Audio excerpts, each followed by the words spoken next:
7-এর এ number অঙ্কটাতে কি বললা আরেকবার বলো।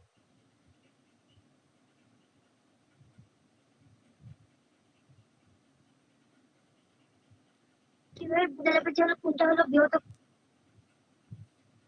এরকম হচ্ছে কেন?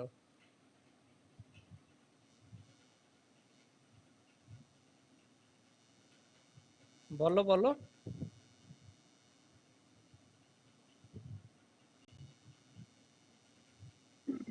স্যার কোনটা বৃহৎ অক্ষর আর কোনটা ক্ষুদ্র অক্ষর হবে?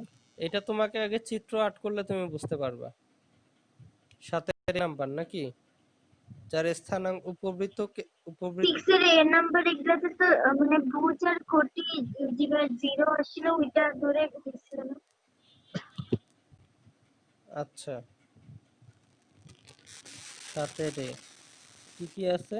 একটা উপকেন্দ্র আছে -1 আর 1, তাহলে হচ্ছে -1 আর -1 এইটা, আর আরেকটা উপকেন্দ্র হচ্ছে 1 আর 1 এইটা।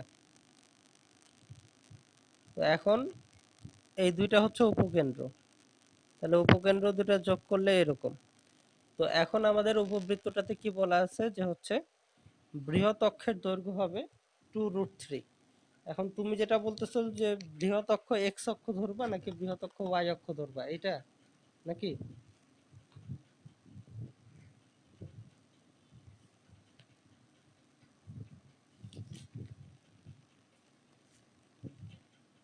এটাই তো বলতেছো। জি স্যার।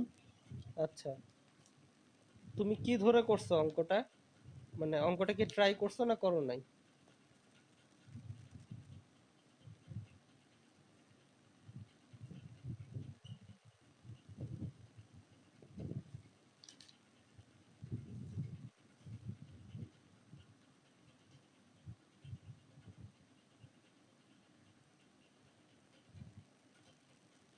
অঙ্কটা স্যার বৃহৎ অক্ষরটা আমি ধরিনি। ধরো নাই। বৃহৎ অক্ষের দৈর্ঘ্য দেওয়া আছে কত, 2√3 নাকি?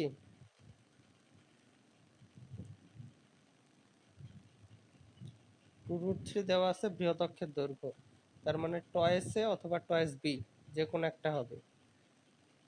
আচ্ছা, তো এখানে তো আমাদের জাস্ট উপবৃত্তের সমীকরণ চাইছে, উপবৃত্তের সমীকরণ ছাড়া তো এখানে কিছু চাইনি, তাহলে তো অত কিছু চিন্তা করার আমাদের এখানে দরকার নাই, এটা আমরা সরাসরি করলেই হচ্ছে। ঠিক আছে, এখানে আমাদের যেটা দেয়া আছে সেটা দিয়ে সরাসরি করলেই হচ্ছে, এত কিছু লাগবে না। তো আমাদের যেটা দেওয়া আছে যে বৃহৎ অক্ষের দৈর্ঘ্য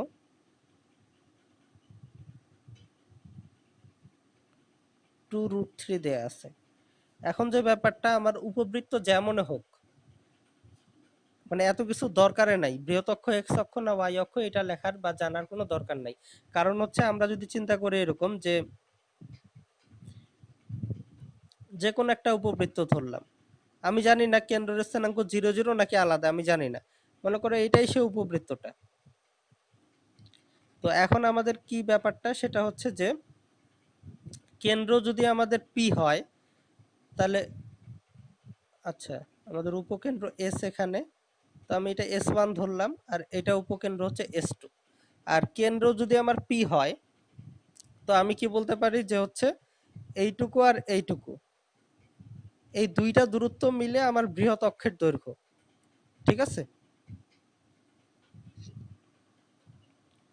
তাহলে বৃহৎ অক্ষের দৈর্ঘ্য যেটা, সেটাকে আমি বলতে পারি এই আমাদের হচ্ছে আহ, এই দুইটা মিলে, অর্থাৎ হচ্ছে আমরা চিত্র থেকে যদি দেখি,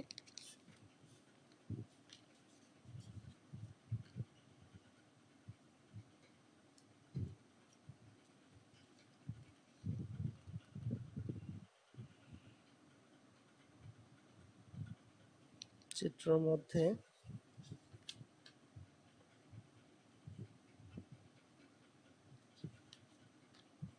উপবৃত্তের মেইন চিত্রটা কোথায়, এই যে এখান থেকে যদি দেখি আমরা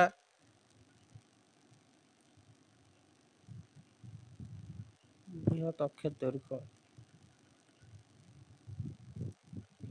এসপি এসপি,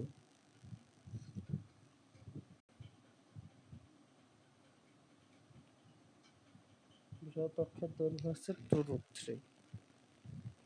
SP = 8 হলে পি বিন্দুর স্থানাঙ্ক কত? আচ্ছা, এটা তো আলাদা। উপবৃত্ত এখান থেকে শুরু। উপবৃত্তের এখানে আমাদের শীর্ষবিন্দু এটা, বৃহৎ অক্ষ এটা। আচ্ছা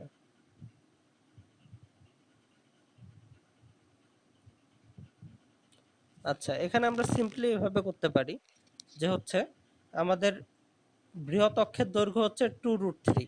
তো আমরা এভাবে ধরতে পারি যে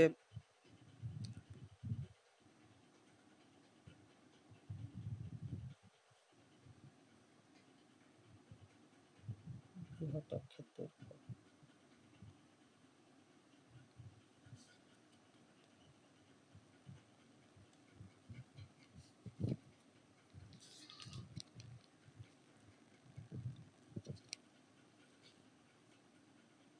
আচ্ছা চিত্রের আমাদের এখানে দরকারে নাই, আমরা এইভাবে ধরতে পারি। দেখো, বৃহৎ অক্ষের দৈর্ঘ্য দেওয়া আছে আমাদের 2√3। এখানে আমরা এইভাবে ধরতে পারি যে S1P plus S2P equal to 2√3। মানে উপকেন্দ্র আমাদের দুইটা আছে, একটা হচ্ছে S1 একটা S2। আর এই দুইটা উপকেন্দ্র আমাদের এই বৃহৎ অক্ষের মানে আমাদের যে উপবৃত্তটা থাকবে, এই উপবৃত্তটার মধ্যে একটা আছে আমাদের কি বৃহৎ অক্ষ আর একটা আছে ক্ষুদ্র অক্ষ। তো বৃহৎ অক্ষর যে দূরত্ব, এই দুই পাশে দুটো উপকেন্দ্র আছে। তো আমি বলতে পারি যে S1P আর S2P এই দুটা যোগ করলে আমাদের হচ্ছে এই বৃহৎ অক্ষটা আমরা পাবো। এখানে আমাদের পি হচ্ছে সেটের যে কোনো একটা বিন্দু, যেটা আমাদের উপবৃত্তের উপর যে কোনো একটা বিন্দু। আর S1 হচ্ছে একটা উপকেন্দ্র, যেটার মান আমাদের প্রশ্নে দেয়া আছে আমাদের হচ্ছে 1 - 1। আর আরেকটা উপকেন্দ্র হচ্ছে 1 1। তার মানে আমরা এইভাবে চিন্তা করতে পারি যে আমাদের যে উপবৃত্ত আছে সেটার মধ্যে যে উপকেন্দ্র একটা S1 আর একটা হচ্ছে S2, এই দুইটা থেকে সেটের যে কোনো একটা বিন্দু, সেটা আমি ধরলাম এই পি বিন্দু। এখন S1 আর S2 অর্থাৎ S1P আর S2P এই দুটা যোগ করলে আমাদের বৃহৎ অক্ষটাই আমরা পাবো। ঠিক আছে, আমাদের যেটা বৃহৎ অক্ষ, এখানে আমরা সেটের যে কোনো একটা বিন্দু P যদি ধরি, তাহলে আমরা S1P আর S2P এই দুটা যদি যোগ করি, অর্থাৎ এইটা আর এটা, তাহলে আমরা আমাদের এই বৃহৎ অক্ষটাই আমরা পাবো, উপবৃত্তের বৃহৎ অক্ষটাই। ঠিক আছে, তো আমাদের S1 যোগ SP, S1P যোগ SP, সরি S1P যোগ S2P যদি করি, অর্থাৎ উপকেন্দ্র থেকে উপবৃত্তের উপর সেটের যে কোনো একটা বিন্দু আমি যোগ করি, তাহলে এই উপকেন্দ্র আর সেটের যে কোনো একটা বিন্দু অর্থাৎ S1P এর সাথে যদি আরেকটা উপকেন্দ্র আর উপবৃত্তের সেটের যে কোনো একটা বিন্দু P, এই S2P এই দুটো যোগ করলে আমরা বৃহৎ অক্ষটা পাবো। এখান থেকে এখন আমরা দূরত্বের সূত্র বসাতে পারি। আমাদের S1 এর স্থানাঙ্ক দেওয়া আছে 1 - 1, S2 এর স্থানাঙ্ক দেওয়া আছে 1 1।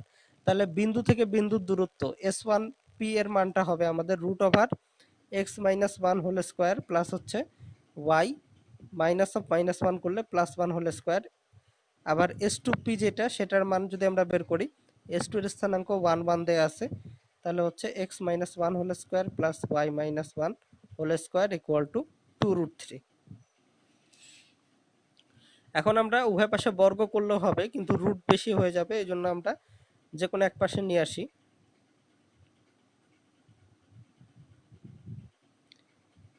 2√3 কে এই পাশে নিয়ে আসলাম আর এইটাকে ওই পাশে নিয়ে গেলাম।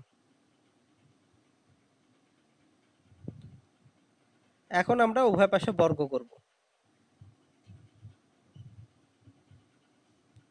তাহলে বর্গ করি।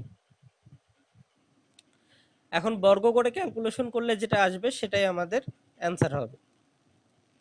তাহলে একেবারে সিম্পল, আমাদের অত কিছু চিন্তা করার দরকার নেই, এখান থেকে যেটা আসবে সেটাই উপবৃত্তের সমীকরণ হবে। তোমরা কি বুঝতে পারছো অঙ্কটা নাকি বুঝতে পারোনি? বৃহৎ অক্ষের দৈর্ঘ্য যেটা আছে সেটা আমাদের অবশ্যই সেটের যে কোনো একটা বিন্দু থেকে উপকেন্দ্রের দূরত্বগুলো যদি আমরা যোগ করি, তাহলে আমাদের ওই বৃহৎ অক্ষের দূরত্বের সমান হবে। এখন এটা উভয় পাশে আমরা আহ, মানে হচ্ছে আমরা কি করলাম, সরাসরি উভয় পাশে বর্গ করলাম না, আমরা রুটটাকে আলাদা করে নিলাম, যাতে আমাদের আমাদের এখানে যদি আমরা উভয় পাশে বর্গ করতাম তাহলে একটা সমস্যা হতো। কি সমস্যা হতো? a² plus 2ab plus b², এখানে a স্কোয়ারটা রুট চলে যাইতো, বি স্কোয়ারও রুট চলে যাইতো, কিন্তু 2ab ফর্মটাতে আমাদের এই রাশিটা থাকে যাইতো, 2a আর এটার সাথে b, এই রাশিটা কিন্তু থাকে যাইতো। এ প্লাস বি হোল স্কোয়ারের সূত্রে করলে, ঠিক আছে। এ স্কোয়ার প্লাস বি স্কোয়ারে আমাদের রুট চলে যেত, কিন্তু 2ab এই রাশিটা থাকে যাইতো। এই জন্য আমরা কি করলাম, দুইটা রুট একসাথে রাখলাম না, আমরা এই সংখ্যাটাকে এই পাশে নিয়ে আসলাম, এই রুটটাকে ওই পাশে নিয়ে গেলাম।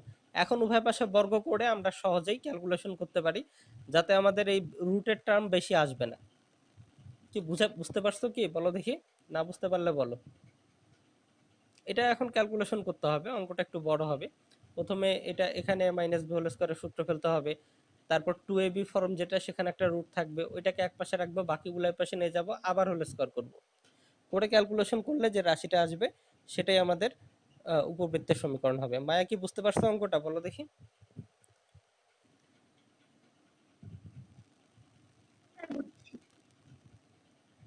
প্রিয়াঙ্কা, সুষমা, তোমরা কি অঙ্কটা বুঝতে পারছো না কোনো জায়গায় সমস্যা আছে, বলো।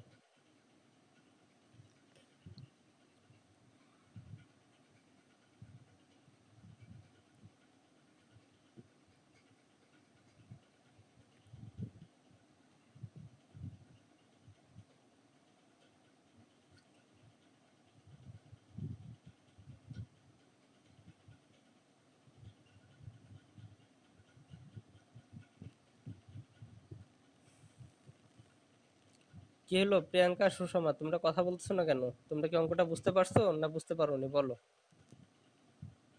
বুঝছি। আচ্ছা, এখানে সিম্পল ব্যাপার, সেটা হচ্ছে যে আমাদের S1p আর S2p যোগ করলে আমাদের বৃহৎ অক্ষ আমরা পাবো। উপকেন্দ্রর সাথে উপবৃত্তের উপর যে কোনো একটা বিন্দু যোগ করলে আমাদের যে দূরত্বগুলো হবে, মোট দূরত্বটাই আমাদের বৃহৎ অক্ষর দৈর্ঘ্য হবে। এখন এখান থেকে আমাদেরকে দূরত্বের সূত্র, সরলরেখা যেটা আমরা শিখছিলাম, এটা দিয়ে আমরা আগাবো, যেটা সমীকরণ আসবে সেটাই আমাদের হচ্ছে উপবৃত্তের সমীকরণ হবে। আমাদের 7-এর এ নাম্বারটা তো এটাই। এরপর 7-এর বি নাম্বারটা কি আছে, একটি উপবৃত্তের সমীকরণ নির্ণয় করো, একটি উপকেন্দ্রের স্থানাঙ্ক 1 - 1, অনুরূপ নিয়ামক রেখার সমীকরণ দেয়া আছে বিন্দুতে অতিক্রম করে। এটা তোমরা পারবা 7-এর বি নাম্বার, নাকি পারবা না, বলো দেখি।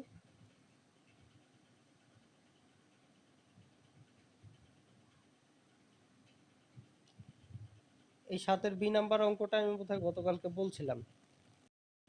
7-এর বি নাম্বার অঙ্কটা আমাদের হুবহু হচ্ছে এই অঙ্কটার মতো হবে, এই যে 5-এর এ নাম্বার অঙ্ক। অর্থাৎ আমাদের SP = EPM এই সূত্র দেওয়া হবে, কিন্তু এখানে ই এর মান কিন্তু দেয়া নাই, তো এটা আমাদেরকে বের করে নিতে হবে, ঠিক আছে। 7-এর বি নাম্বার আমাদের সূত্র যেটা, SP = EPM। উৎকেন্দ্রিকতা ই এর মান এখানে দেয়া নাই, সমস্যা এটাই। আর বাদ বাকি কোনো সমস্যা নেই। এখানে উপকেন্দ্রের স্থানাঙ্ক দেয়া আছে, এটা অনুরূপ নিয়ামক রেখা, ওইটাকে আমরা নিয়ামক রেখায় ধরতে পারি, এটা কোনো সমস্যা নেই। নিয়ামক রেখার সমীকরণ দেয়া আছে, উপকেন্দ্রের স্থানাঙ্ক দেওয়া আছে, তাহলে আমাদের বলতে হবে যে পি হচ্ছে উপবৃত্তের উপর যে কোনো একটা বিন্দু এক্স ওয়াই। তাহলে এখন এসপি এর জায়গায় আমরা সূত্র ফেলবো, √, এস এর স্থানাঙ্ক কত দেওয়া আছে, এস এর স্থানাঙ্ক দেওয়া আছে 1 - 1, আর নিয়ামক রেখা এমজেড রেখার সমীকরণ দেওয়া আছে x - y - 4। তাহলে x - 1 হোল স্কোয়ার প্লাস হচ্ছে y মাইনাস মাইনাস, তাহলে প্লাস হয়ে যায়, equal to E into PM. PM বলতে কি, এই বিন্দু থেকে এই রেখার উপর দূরত্ব, মানে বিন্দু থেকে নিয়ামক রেখার উপর দূরত্ব। তাহলে x - y - 4 √, এটা স্কোয়ার যোগ হচ্ছে এটা -1। এখন এটা এখানে সমস্যাটা হলো ই এর মান দেয়া নাই, এইটাই আমাদের পরাবৃত্তের সমীকরণ, কিন্তু ই এর মান দেয়া নাই। এখন আমাকে বলতে হবে যে আগে এটা করে নেই, উভয় পাশে বর্গ করলে x² - 2x + 1 y² + 2y + 1 equal to হচ্ছে ই স্কোয়ার ইন্টু হচ্ছে x - y - 4 whole square divided by 2। তো এই সমীকরণ আমাকে বলতে হবে যে 2 নং সমীকরণ হচ্ছে 1 1 বিন্দুগামী, যেটা দেয়া আছে 1 1 বিন্দুগামী। এখন 1 1 বিন্দুগামী যদি হয়, তাহলে x আর y এর জায়গায় কি হবে, 1 1 বসাইলে এই সমীকরণকে সিদ্ধ করবে। এখান থেকে আমরা ই এর মান বের করব। তাহলে 1² - 2 × 1 + 1 প্লাস 1 স্কোয়ার যোগ 2 into 1 into 1 equal to E square 1 minus 1 minus 4 square by 2। এখান থেকে আমরা ই এর মান বের করতে পারবো। ই এর মান বের করা হয়ে গেলে ই এর মান আমরা সমীকরণ 2 এ বসাবো, তাহলে যেটা আসবে সেটাই হবে আমাদের এই উপবৃত্তটার সমীকরণ। তাহলে এটা তোমরা করে নিও, খুবই ইজি অঙ্ক। ই এর মান দেয়া নাই, কিন্তু আরেকটা শর্ত দেয়া আছে যে আমাদের এই উপবৃত্তটা 1 1 বিন্দুগামী। সেখান থেকে আমরা এক্স ওয়াই এর জায়গায় 1 1 বসাইলেই আমরা হচ্ছে ই এর মান বা উৎকেন্দ্রিকতার মান পাই যাব। ই এর মান এখানে বসাইলেই আমরা উপবৃত্তটার সমীকরণ পাই যাব। আচ্ছা,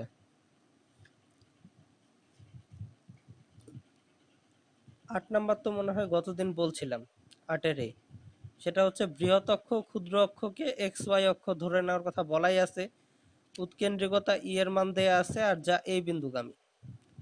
তো এটা খুব সহজেই আমরা করতে পারবো, এটা তোমরা করে নিও, আমি জাস্ট হিন্টস দিয়ে দিচ্ছি। পরের এই অঙ্কগুলো খুবই সহজ আসলে।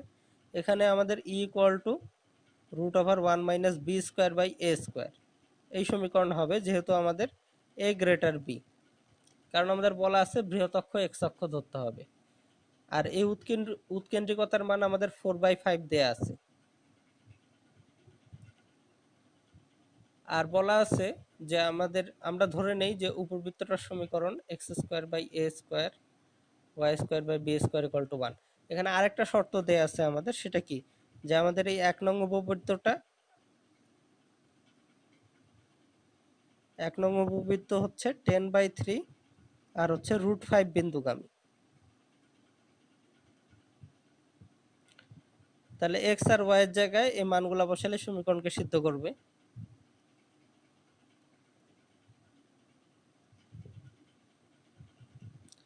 তাহলে দেখো আমরা এটাকে একটা সমীকরণ দিতে পারি। আচ্ছা, এটাকে 2 দেই, তাহলে এটাকে 1 দেই, তাহলে এটাকে 3 দেই।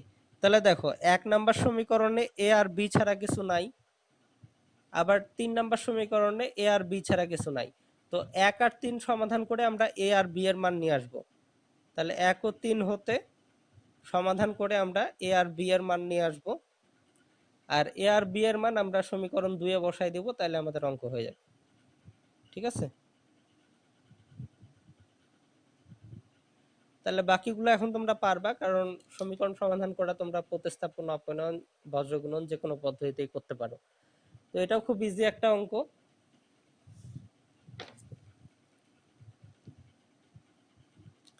আচ্ছা, এরপরের যে অঙ্কগুলো আছে আমাদের 8 বি সি ডি, এই অঙ্কগুলো অনেক ইজি, এগুলো মনে হয় গতদিন বলছিলাম আমি।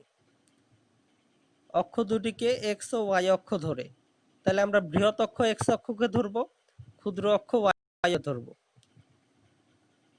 তাহলে হচ্ছে আমাদের এ গ্রেটার বি হচ্ছে, ঠিক আছে। আর এখানে উপকেন্দ্রিক লম্বের দৈর্ঘ্য ক্ষুদ্র অক্ষের অর্ধেক, এটা গতদিন বলছিলাম এই অঙ্কটা, এগুলো আলোচনা করা হয়েছে। 8 নাম্বার আলোচনা করা হয়েছে, গতদিন আলোচনা করা হয়েছে। তো আমাদের এখানে, আচ্ছা আরেকবার বলি যেহেতু বলে ফেলছি, উপকেন্দ্রিক লম্বের দৈর্ঘ্য ক্ষুদ্র অক্ষের অর্ধেক। তো উপকেন্দ্রিক লম্বের দৈর্ঘ্য কি হবে যদি এ গ্রেটার বি হয়, আর এখানে এ গ্রেটার বি হবে কারণ এক্স অক্ষ আগে বলছে, তাহলে বৃহৎ অক্ষ এক্স অক্ষ, ক্ষুদ্র অক্ষ ওয়াই অক্ষ। তাহলে উপকেন্দ্রিক লম্বের দৈর্ঘ্য হচ্ছে 2b স্কোয়ার বাই এ, এইটা হবে ক্ষুদ্র অক্ষের অর্ধেক, অর্থাৎ হাফ ইন্টু 2b। এইটা একটা শর্ত দেওয়া আছে, আর একটা দেওয়া আছে হচ্ছে এই বিন্দুগামী। এই দুটা শর্ত দিয়ে আমরা হচ্ছে এ আর বি এর মান বের করব, বের করে আবার উপবৃত্তের সমীকরণ বের করতে পারবো। আমরা ধরে নেই যে ধরি উপবৃত্তের সমীকরণ x square by A square Y square by B square equal to 1। এখানে এ গ্রেটার বি হবে। এ গ্রেটার বি হবে কেন হবে, কারণ হচ্ছে আমাদের প্রশ্নেই বলা আছে যে হচ্ছে এক্স অক্ষটা আগে বলা আছে যে বৃহৎ অক্ষ এক্স অক্ষকে ধরতে হবে আর ক্ষুদ্র অক্ষ ওয়াই অক্ষকে ধরতে হবে। যেটা আগে বলা আছে সেটা বৃহৎ অক্ষ, যেটা পরে বলা আছে সেটা ক্ষুদ্র অক্ষ। তাহলে উপবৃত্তটার সমীকরণ বের করতে হবে, তাহলে এ আর বি এর মান বের করতে হবে। যেখানে উপকেন্দ্রিক লম্বের দৈর্ঘ্য, শর্ত মতে লিখি আমরা, শর্ত মতে উপকেন্দ্রিক লম্বের দৈর্ঘ্য হচ্ছে 2b স্কোয়ার বাই এ, এইটা হবে ক্ষুদ্র অক্ষের অর্ধেক, অর্থাৎ হাফ ইন্টু টয়েস বি। তো এখান থেকে আমরা একটা ইকুয়েশন পাবো, এ আর বি এর মধ্যে একটা ইকুয়েশন পাবো।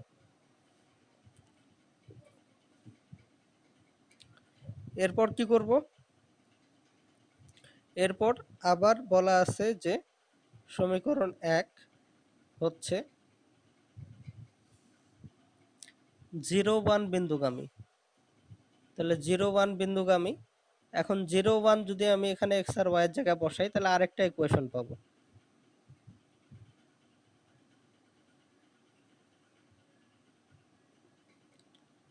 তাহলে এই আগের একটা ইকুয়েশন, এটা একটা ইকুয়েশন। এখন এই দুটা ইকুয়েশন থেকে সমাধান করে আমরা a আর b এর মান বের করব। আর a আর b এর মান যদি পাওয়া যায় তখন আমরা আবার সমীকরণ 1 এ বসাবো। তাহলে আমরা যেটা পাবো সেটাই হচ্ছে আমাদের এই উপবৃত্তের সমীকরণ। তো এই অঙ্কগুলো অনেকটা একই এবং অনেক ইজি।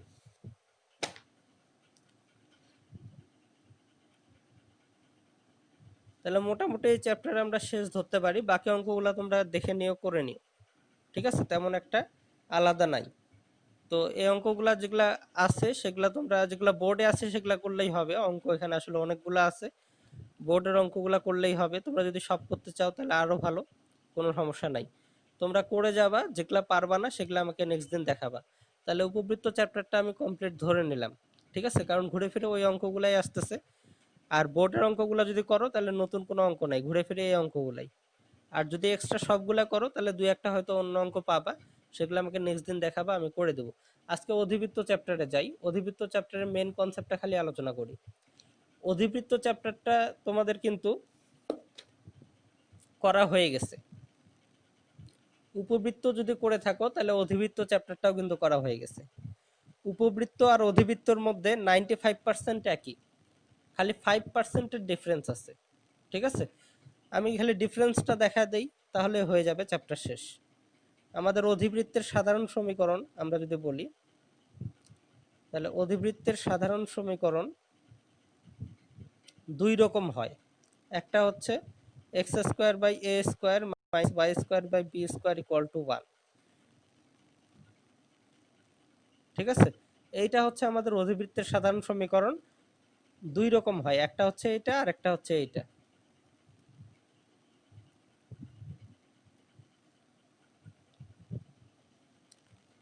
আর অধিবৃত্তের ক্ষেত্রে আমাদের হচ্ছে উৎকেন্দ্রিকতা যেটা, সেটা ই এর মান হচ্ছে গ্রেটার দেন 1 হয়। বাস এতটুকুই পার্থক্য। এখন তোমরা দেখলে একটা জিনিস অবাক হবা যে উপবৃত্ত আর অধিবৃত্তের সূত্রগুলা সব একই। আমরা উপবৃত্তের ক্ষেত্রে কি করছি দেখো, উপবৃত্তের ক্ষেত্রে আমরা করছিলাম যে উপবৃত্তের সাধারণ সমীকরণ একটাই, সেটা হচ্ছে এইটা, প্লাস হবে x square plus by y, x square by A square plus y square by B square equal to 1। তো উপবৃত্তের ক্ষেত্রে আমাদের সূত্র ছিল প্লাস। আর ক্ষেত্রগুলো দুইটা ছিল, প্রথম ক্ষেত্র ছিল এ গ্রেটার বি, আর দ্বিতীয় ক্ষেত্র ছিল বি গ্রেটার এ। এই দুইটা ক্ষেত্র ছিল উপবৃত্তে, কিন্তু অধিবৃত্তের সাধারণ সমীকরণে দুইটা, আর এই দুইটাই ক্ষেত্র হবে। তাহলে প্রথম ক্ষেত্র এইটা, দ্বিতীয় ক্ষেত্র এইটা।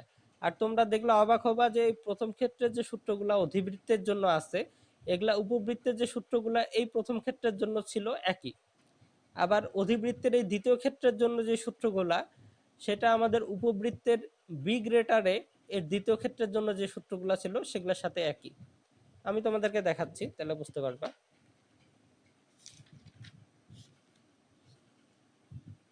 তবে এখানে কিছু ভাষা আলাদা পাবা। আচ্ছা, ওইটা আমি দেখাচ্ছি। দেখো, এখানে আমাদের অধিবৃত্তের জন্য এটা প্রথম ক্ষেত্র, x square by A square minus y square by B square equal to 1। যেটা আমাদের উপবৃত্ত এ গ্রেটার বি এর জন্য যে সূত্রগুলো ছিল, এখানে সেম জিনিস সূত্রগুলো হবে। কি হবে? এই যে দেখো, কেন্দ্রের স্থানাঙ্ক 0 0। ও আচ্ছা, আরেকটা ডিফারেন্স আছে, এটা বলতে ভুলে গেছি। উৎকেন্দ্রিকতা, উৎকেন্দ্রিকতা সূত্রটা এখানে কিন্তু প্লাস হবে, E equal to root over 1 plus B square by A square.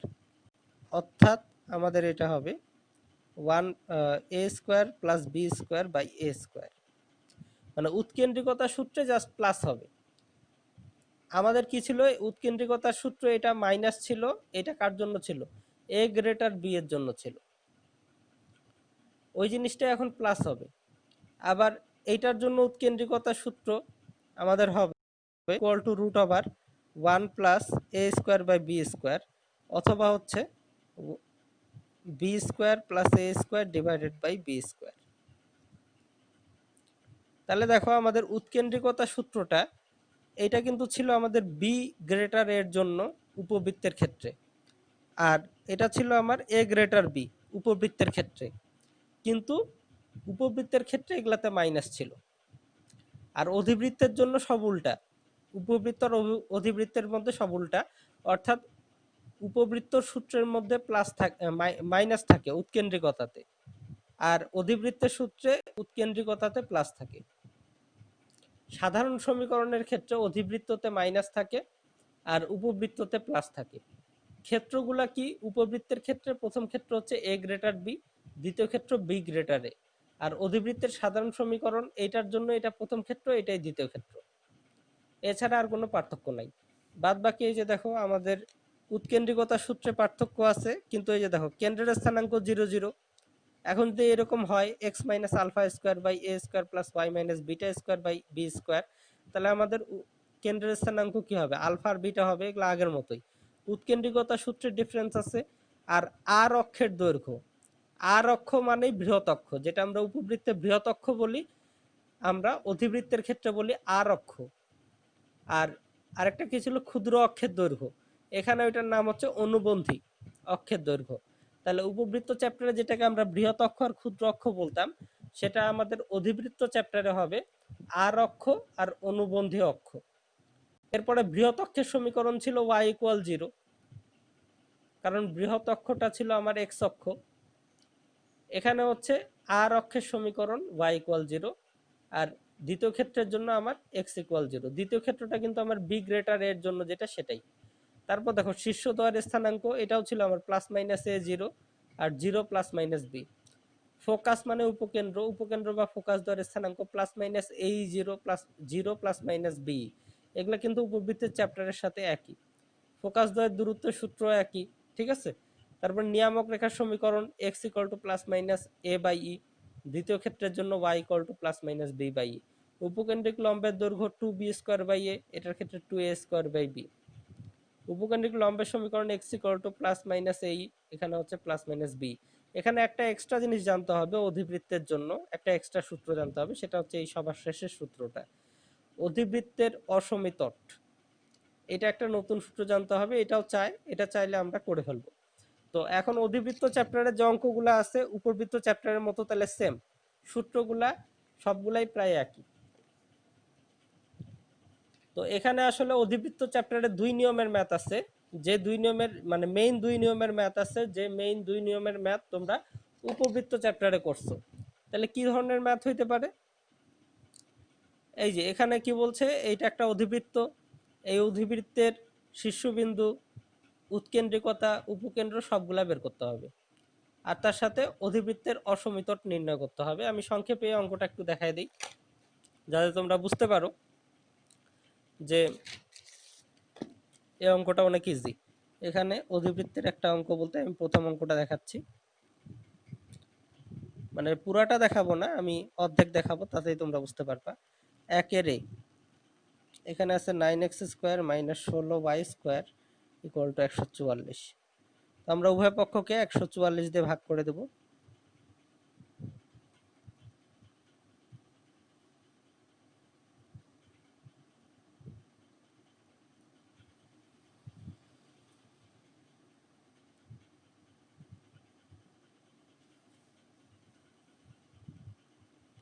তিন দিয়ে কাটা যায়, 3 4 12, 3 4 12, 3 8 24, আর 3 3 9, ও আরো তো কাটা যায়,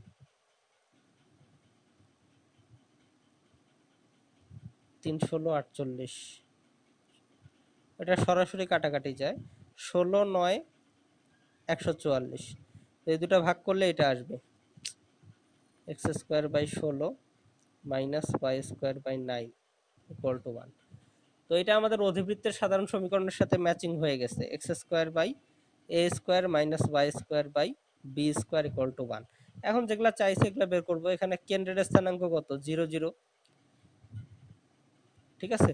শীর্ষের স্থানাঙ্ক বের করার জন্য আমাকে, আচ্ছা আমরা আগে ইয়া বের করে নেই, উৎকেন্দ্রিকতা বের করে নেই। তাহলে উৎকেন্দ্রিকতা সূত্রে আমাদের হবে 1 plus B square by A square. এখান থেকে আমরা কি পাচ্ছি? এখান থেকে আমরা পাচ্ছি a ইকুয়াল টু 4 আর b ইকুয়াল টু 3।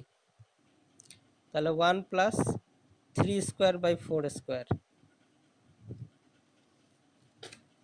তাহলে এখানে হচ্ছে আমাদের রুট ওভার 16 আর 9 25, 25 বাই 16। তো ই এর মান পাচ্ছি আমরা 5 বাই 4। এখানে প্লাস মাইনাস আমরা নিব না। প্লাস মাইনাস নিব না কেন? কারণ ই এর মান সবসময় কি হবে? গ্রেটার দেন 1 হবে। তাহলে ই এর মান কখনো নেগেটিভ হবে না। তো ই এর মান আমরা পাই গেছি। এখন আমাদের শীর্ষের স্থানাঙ্ক প্লাস মাইনাস এ আর 0, আমাদের শীর্ষের স্থানাঙ্ক যেটা ছিল প্লাস মাইনাস এ আর 0, ফোকাস ধরে স্থানাঙ্ক প্লাস মাইনাস এ 0। কারণ এই সবগুলো আমাকে বসাইতে হবে। শীর্ষের স্থানাঙ্ক প্লাস মাইনাস এ আর 0। তাহলে এ হচ্ছে এখানে 4, তাহলে প্লাস মাইনাস 4 0। ফোকাস দ্বয়ের স্থানাঙ্ক